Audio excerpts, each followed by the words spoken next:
নমস্কাৰ সকলোকে স্বাগতম জনাইছো আসাম কেৰিয়াৰ পইণ্ট ইউটিউব চেনেলৰ অন্য এটা নতুন ভিডিঅ' লৈ বন্ধুসকল আজিৰ ভিডিঅ'টিত আমি যোৱাকালি অৰ্থাৎ 26 ফেব্ৰুৱাৰী তাৰিখে অনুষ্ঠিত হৈ যোৱা এছএছসি জিডি পৰীক্ষাৰ কোৱেশ্যনসমূহ ডিসকাস কৰিম বন্ধুসকল যেহেতু এই কোৱেশ্যনসমূহ মেমৰি বেস কোৱেশ্যন হয় হেহে প্ৰতিটো কোৱেশ্যন একুৰেট নহব পাৰে তো এই চাই যাক আপোনালোকে কেনে ধৰণৰ কোৱেশ্যন যোৱাকালি পৰীক্ষাসমূহত আহিছিল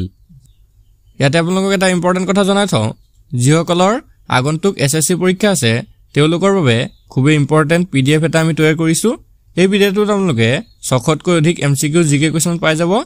লগতে আপোনালোকে ম্যাথছ আৰু ৰিজনিংৰ পিডিএফ সমূহ পাই যাব যদি আপোনালোকক এই পিডিএফ সমূহ প্ৰয়োজন হয় তেনেহলে আপোনালোকৰ স্ক্ৰিনত থকা নাম্বাৰটোত হোৱাটছআপ কৰি আমাৰ পৰা পিডিএফ টো লৈ ল'ব পাৰিব যিসকলৰ প্ৰয়োজন হয় তেনেহলে আপোনালোকে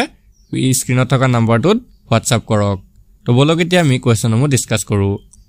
আজি ভিডিঅ'ৰ প্ৰথম কোৱেশ্যনটো হৈছে यात्रा त्योहार किस राज्य में मनाए जाते हैं কোন ৰাজ্যত যাত্ৰা উৎসৱ পালন কৰা হয় খুব ইম্পৰ্টেন্ট প্ৰশ্ন হয় ইয়াৰ উত্তৰটো হৈছে পশ্চিম বংগ ভালদৰে মনত ৰাখি থব পশ্চিম বংগ ৰাজ্যত যাত্ৰা উৎসৱটো পালন কৰা হয় নেক্সট কোৱেশ্যনটো হৈছে ডুৰান্ড কাপ কিস খেল से संबंधित है ডুৰান্ড কাপ কোনটো খেলৰ লগত জড়িত তো স্পৰ্টছৰ ওপৰত প্ৰায় প্ৰশ্ন দেখা গৈছে আপোনালোকে সদায় কৈছো যে আপোনালোকে স্পৰ্টছ সেকশনটো ভালদৰে চাই যাব তো ইয়াতে আমাক খুদিছে যে ডুৰান্ড কাপটো কোনটো খেলৰ লগত জড়িত ইয়াৰ উত্তৰটো হ'ব ফুটবল খেলৰ হৈতে ডুৰান্ড কাপ জড়িত হৈছে नेक्स्ट क्वेश्चन तो হৈছে क्षेत्रफल की दृष्टि में भारत विश्व का कौन सा स्थान पर है क्षेत्रफলৰ ফালৰ পৰা বিশ্বত ভাৰতৰ স্থিতি কি তো ভাৰত কেই নম্বৰত আহে ক্ষেত্ৰফলৰ স্থানত হেতু আমাক খুদিছে ইয়াৰ উত্তৰটো হ'ব 7वा অৰ্থাৎ সপ্তম স্থানত আহে ক্ষেত্ৰফলৰ ফালৰ পৰা যদি আমি চাবল যাও তেনেহলে ভাৰতৰ স্থান কিমান সপ্তম नेक्स्ट तो साक संदीप कुमार का संबंध किस खेल से है संदीप कुमार কোনটো খেলৰ হৈতে সম্পৰ্ক আছে ইয়াৰ উত্তৰটো হৈছে ট্ৰেক এণ্ড ফিল্ড তো ট্ৰেক আৰু ফিল্ড এই খেলটোৰ হৈতে সন্দীপ কুমাৰৰ সম্পৰ্ক আছে পিছৰ প্ৰশ্নটো হৈছে पंडित शिव कुमार शर्मा का संबंध किस वाद्ययंत्र से है पंडित শিৱ কুমাৰ শৰ্মা কোন বাদ্যযন্ত্ৰৰ লগত সম্পৰ্ক আছে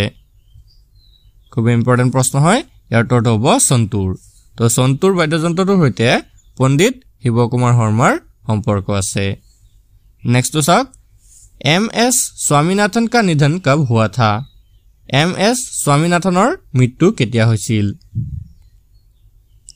ইয়াৰ উত্তৰটো হ'ব 28 सेप्टेम्बर 2023 চনৰ 28 सेप्टेम्बर তাৰিখে एमएस स्वामीनाथনৰ মৃত্যু হৈছিল नेक्स्ट क्वेश्चन तो হৈছে अभिनव बिंद्रा ने किस वर्ष गोल्ड मेडल जीता था কোন বছৰত অভিনৱ বিন্দ্ৰাই স্বৰ্ণ পদক লাভ কৰিছিল ইয়াৰ উত্তৰটো হ'ব 2008 2008 চনত অভিনৱ বিন্দ্ৰাই স্বৰ্ণ পদক বা গোল্ড মেডেল লাভ কৰিছিল नेक्स्ट तो साक अरुणाचल प्रदेश राज्य में खमती जनजाति द्वारा कौन सा उत्सव मनाया जाता है अरुणाचल प्रदेशৰ খামতি জনগোষ্ঠীৰ লোকসকলে কোনটো উৎসৱ পালন কৰে ইয়াৰ উত্তৰটো হ'ব সংকেত त्योहार तो সংকেত উৎসৱটো অৰুণাচলৰ খামতি জনগোষ্ঠীৰ লোকসকলে পালন কৰে नेक्स्ट तो साक आरबीआई के कार्यकारी निदेशक के रूप में किसे नियुक्त किया गया है आरबीआई कार्यवाही সঞ্চালক হিচাপে কাক নিযুক্তি দিয়া হৈছে ইয়াৰ উত্তৰটো হ'ব মুনিশ কাপুৰ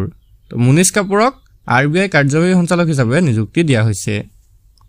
नेक्स्ट तो साक मंडलीव की आवर्त सारणी किस पर आधारित है मेंडेलिवर पीरियडिक टेबुल तो किहर ওপৰত ভিত্তি কৰি গঢ় লৈ উঠিছে খুব ইম্পৰ্টেন্ট প্ৰশ্ন হয় ইয়াৰ উত্তৰটো হ'ব পাৰমাণৱিক ভৰৰ ওপৰত তো পাৰমাণৱিক ভৰৰ ওপৰত ভিত্তি কৰি এই মেন্ডেলিভৰ পীৰিয়ডিক টেবুলটো গঢ় লৈ উঠিছে नेक्स्ट क्वेश्चन तो হৈছে बोराहमिहिर की पंच सिद्धांतों में कितने सिद्धांतों का वर्णन किया है बोराहमिहिৰৰ पंच सिद्धांतक किमान নীতিৰ বৰ্ণনা কৰা হৈছে তো ইয়াৰ উত্তৰটো হ'ব 5টা নীতি বৰ্ণনা কৰা হৈছে नेक्स्ट तो साक गृहलक्ष्मी योजना किस राज्य के द्वारा प्रारंभ की गई है गृहलक्ष्मी योजना কোন ৰাজ্যই আৰম্ভ কৰিছে ইয়াৰ উত্তৰটো হ'ব কৰ্ণাটক ৰাজ্যই গৃহলক্ষ্মী যোজনাটো আৰম্ভ কৰিছে नेक्स्ट तो साक महान्यायवादी किसके प्रसाद पर्यंत अपना पद धारण करता है तो एटर्नी जेनेरेले कार भित्तित निजर पदवी ग्रहण करे यार उत्तरটো হ'ব राष्ट्रपति तो राष्ट्रपतिर ভিত্তিতে एटर्नी जेनेरेले निजर पदवी ग्रहण करे नेक्स्ट क्वेश्चन तो चाওক मोहिनीअट्टम किस राज्य का शास्त्रीय नृत्य है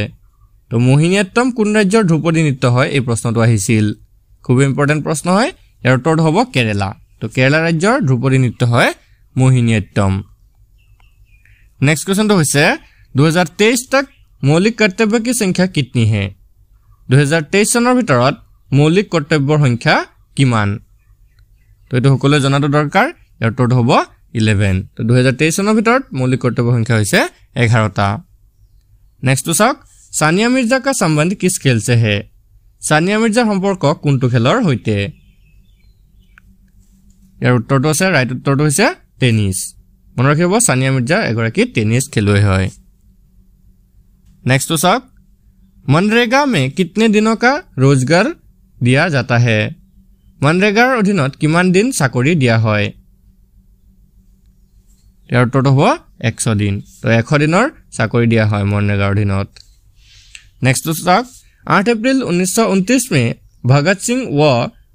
बट्टुकेश्वर दत्त ने कहां पर बम फेंका था 1929 सনৰ 8 এপ্ৰিলত भगत सिंह আৰু बट्टुकेश्वर दत्तই কোট বোমা নিক্ষেপ কৰিছিল ইয়াৰ উত্তৰটো হৈ যাব কেন্দ্ৰীয় বিধানসভাত नेक्स्ट क्वेश्चन तो चाওক सोनल मानसिंह का संबंध किस नृत्य से है सोनल मानसिंह কোন নৃত্যৰ লগত সম্পৰ্ক আছে ইয়াৰ উত্তৰটো হ'ব ভৰতনাট্যম আৰু ওড়িশী নৃত্য তো ভালদৰে মনত ৰাখি থব সোনাল মানসিংৰ ভৰতনাট্যম আৰু ওড়িশী নৃত্যৰ সৈতে সম্পৰ্ক আছে